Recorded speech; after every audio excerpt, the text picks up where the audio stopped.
Hello everyone and welcome to Learn English in 111 Days. My name is Khaybar Safi and I will be your English teacher on this journey. If you don't know any English, don't worry, this course is made for beginners like you. Assalamu alaikum wa rahmatullahi wa barakatuh. په دې هیله چې ټول به روغ جوړ یاست. تاسو ټولو قدرمنو ته په 111 ورځو کې د انګلیسي ژبې زده کړې کورس ته ښه راغلاست وایم.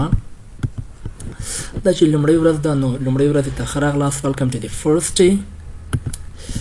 In this course we will learn په دې کورس کې به موږ زده کړو یا موږ په دې کورس کې څه شی زده کولی شو. introduction دی یا معرفت دی.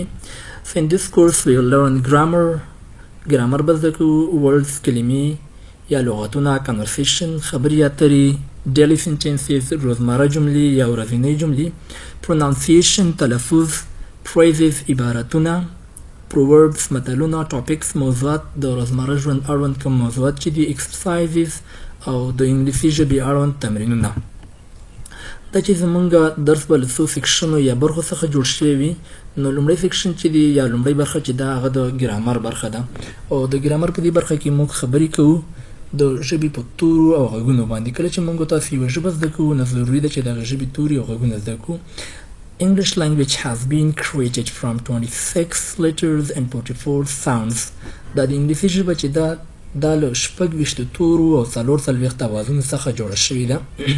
نو دلته که له تاسې څخه څوک پوښتنه وکړي چې ولې توري 26 دي او اوازونه 44 دي، نو دلته وایي که نه why more sounds than letters، وایي ولې اوازونه له تورو څخه زیات دي.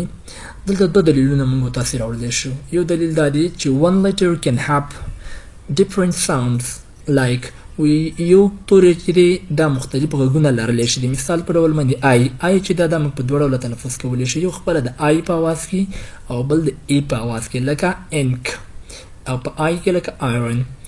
نو دویم دلیل چې موږ راوړلی شو هغه دا دی چې some sounds are made of two or more than two words. وایي ځینې اوازونه چې دي یا غږونه چې دي د دوه تورو یا له دوه څخه زیاتو تورو د یو ځای کېدو څخه جوړ شوي دي. مثال په ډول باندې که موږ چیرې سی توري ته وګورو، سی توري اواز دی که، خو کله چې د سی نه وروسته ای راشي د سی نه اواز بدلیږي په س باندې. نو یا موږ ویو چې د سی نه اواز س دی، اس اواز س دی، نو کله چې ورسره اچ یوځای شي اواز یې ش ته بدلیږي.